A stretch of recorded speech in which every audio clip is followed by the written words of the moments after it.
of issues. But his day isn't over, Vince. And Kurt, you can attest to this. When you have trouble early, there we go. Sheldon Creed. Hang on to it, buddy. That is going to jumble up everybody up front. Good save. Oh, no. Big accident deeper in the field. The accordion effect wiped out huge. There's Zane Smith. Oh, Joe man. Nemechek. Playoff drivers involved in that one. Dawson Cram in that 41. Man, that's a mess. Heavy damage. The 30 of Danny Bone involved. There's the 41 of Cram, as Michael mentioned. Yeah, he's 2 laps down, but man, there is some carnage, and Zane Smith's day is done. We'll get a lineup of all the other damage lane where it bottles up. And those guys are all along for the ride. Nothing that Zane Smith can do. The 17 truck was trying to go around the outside. It's just, when you're now blocking, the wrecks are starting up further and further and further to the front. And the Cup Series, Xfinity Series, and the trucks, and then it's those guys towards the back that end up with the big change of speed. Unfortunate for that 24, Chase Purdy. Look at that job that the 15 of Tanner Gray does. Yeah, Gray got through there. That was awesome. He just picked his way right. Because your car goes away like Jeff Gordon's, his rear tires is gone. We're still about 30 laps from pit stop. Schrader pounded the wall on the front straightaway. Caution is out. Caution is out. That car hit the wall about 150 feet before the start-finish line, and then just went into a series of spins and ended up with the right front trashed on the Schwann's home service 49. Kenny's all right. He's dropped the window net. Let's see what happens. That's Kyle Petty behind him. No contact. Oh, yeah. Joe Nemechek in the 01 car moved down right into Kenny Schrader in the 49. Yeah, Kenny was down the inside, and Nemechek in the 01 just turned dead left and got into Kenny right there. You can see he was making such a run on Kyle Petty in the 45 that he had to get out behind him, and here come Kenny. And this was right in front of the leaders. Hermie Sadler's view. And here's Schrader climbing out at a track where he thought he could have one of his best results. We're going to get another shot at this guy's crash. The 20 car. We're going to go to overtime. Burton, who won the race here on the final lap in October, brings out the caution for the 10th time. Whoa, that's a big one right there. And Harrison Burton as well really did not need this. Window net is down. It's just a track is so wide. It's like your angle to the wall gets worse when the track has a wall that's so far away from the racing groove. And almost like you accelerate to it at the same time, Joey. It's hard to explain, but we've seen things like that. I mean, think of like a Loudon, right, where it's fairly wide from the groove where it is, and some of the biggest hits happen there. And that was a big one. The whole rear end of this car is destroyed. Jamie, what have you got? Yeah, I was just listening to Harrison Burton's radio there, and he said he just got really loose all of a sudden, and he's not sure if one of the tires was maybe going down. You know, he last pitted on lap 111, so those tires were pretty old. Yeah, it's always hard to see. Of Chase Elliott, also with him the 35. So we just saw Cole Witt involved in a little bit of a scuffle. Chase Elliott also going around. And the caution comes out for the first time. And that's some of the penalty that you strike. The 25 had to go to the back because of a rear gear. Puts him at the back of the pack after a good qualifying effort. This is the issue with traffic at Darlington. It's so narrow, it's so easy to get caught up into an accident. You see the 34 also has damage. Brett Moffitt in the 34 with the damage on that car. A lot of sheet metal damage to the left rear. Already the left rear tire down. Let's take a look at what happened. Coming off turn 4, the 34 had trouble, had to get out of the throttle, and everybody behind him just didn't get slowed up enough. That's a typical Darlington wreck. That's probably not the last time we're going to see it. It's just so hard to see in front of you here because you're turning at such an angle, and the closing rate is so high. When somebody has to lift off the throttle, you're going so fast in that part of the racetrack, these guys just couldn't get slowed up. 25 of Chase Elliott got caught up in it. Cole Witt into the inside wall here. Safer barriers on both the inside and outside walls. If you're in the ball. Oh, trouble, turn 4. Oh, no. One car hard in the wall, Kurt Busch. Oh, no.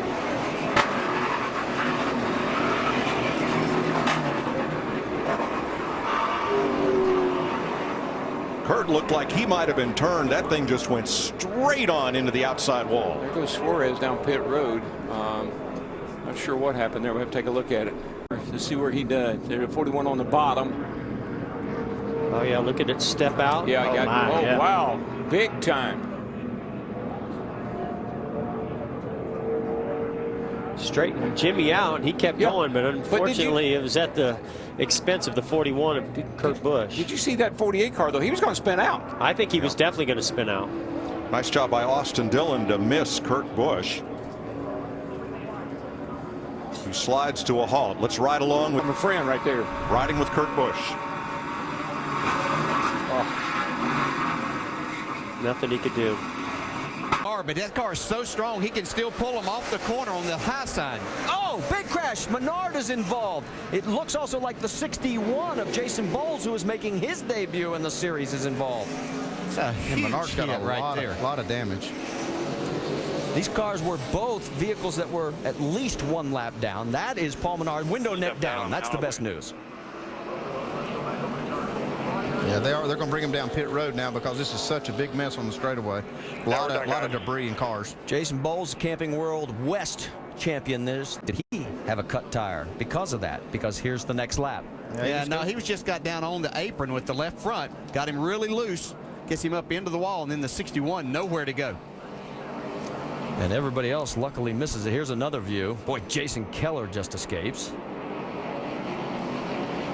You can see here, hits the wall, and the 61 hits him just at the same time. You see the 24 car also getting involved. Yeah, Eric McClure also, and did not see that at the very instant that it happened, but you can see the damage that he had on his car. They're three wide behind him, back to the bottom here. There goes Ryan Reed. They're wrecking back there, back to the bottom. Martin involved. Oh, Chris Cockrum, Cole Custer. And it's been his story all year. Cole Custer, wrong place, wrong time, damage, and likely done. Here's what happened.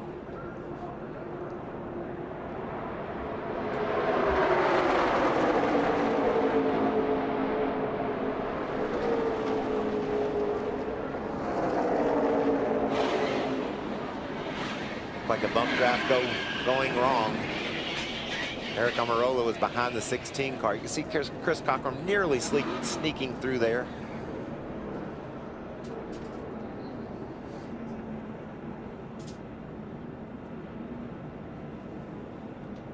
Was there contact? Man, it sure looked like he got loose, Michael. It looked like he went down and came back up. Hard to tell. So close. Wow, that almost looks like he just went up to maybe. Looked like he was going down and coming. He forced it down to the left, and the thing about spun out with him. Oh, there's the problem right there. Kyle Busch, Mike Skinner get into it. The big one happens behind him. So Rick Crawford just could do. That's P.J. Jones right there, the 63 truck. That was on fire. I can't believe how crazy they were. Wow, that's flames blowing. That's P.J. Jones over right there. the top of P.J. Jones's truck. Looked like he already had the window net down. He's going to try to get to. There's Kyle Busch going through the infield. Chad Chaffin right behind P.J. Did you see Rick Crawford slip through there? Yeah, sure did. There's P.J. getting out. Great to see him got out of that truck. There's John Wood and Brendan Gaughan with such a great run. But we saw that initial contact. See Kyle Busch, that's a black truck up on the outside. There's Mike Skinner on the inside of Brendan Gaughan. Kyle comes down. Now he's going to move to the inside to try to, well, you know, it's a little bit maybe Mike Skinner coming up, and Kyle could have come down a little bit, but one of those deals, and here we go, the carnage. Well, did you see Mike come off the lap before? He fought that truck to keep it from going up the hill. He didn't have a choice. He couldn't turn left and get off of Kyle Busch, and when Kyle moved over, Mike already had it turned as hard as he could. There's another view right here. You see Mike Skinner left of your screen. Kyle's going to come down a little bit to try to get by that number 8, and Mike Skinner looked like he just went up a little bit, and just enough to catch that left rear quarter of that 51 truck of Kyle Busch. This is a great view from the DirecTV blimp right here. Oh, look at Chad Chaffin coming in there late, and John Wood too. All but had it missed. But Phil, no matter how slow you're going, you can't see through the smoke. Now we can see here that they were going to run into somebody, but they can't do it from track level. You could see Skinner just pushed a little bit up off that corner, just like he had done off 4 the lap before, trying to hold it down. The thing just the front end got away from him. Sam Hornish with trouble. He's in the wall. Yeah, he was going backward into the wall.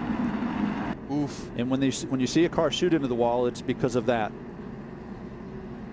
Was trying to come down and take that position completely over Regan Smith, and Regan wasn't given a lot of ground there. No, and you know what? With 17 laps to go, he shouldn't. Yep. You know, I mean, that's for them to settle. But still there. Got the 62 with the run with the 7. Still there inside by Regan nose. was told the 62 was By underneath nose as on well. you. So. yeah, we got spun here. it just gets really busy. So Sam's doing his job. He's trying to. Under caution at lap 191 in Phoenix. Paul Menard running 24th by himself. It looked like something broke on that car, and it spun and backed into the wall hard at the exit of turn 2. See the car back here, the yellow car in the middle of the corner. Watch the sparks fly out under it. Boy, you don't see an impact like that, especially on the exit of turn 2 here at Phoenix very often.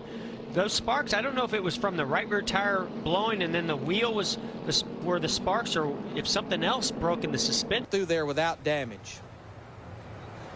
The field has been stopped in the back straightaway, and the red flag is out.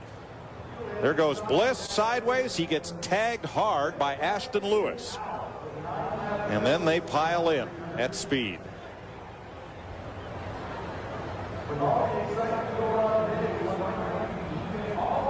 Like I say, Darrell, just nowhere for most of those cars to go. 48 car just gets in the back of Bliss.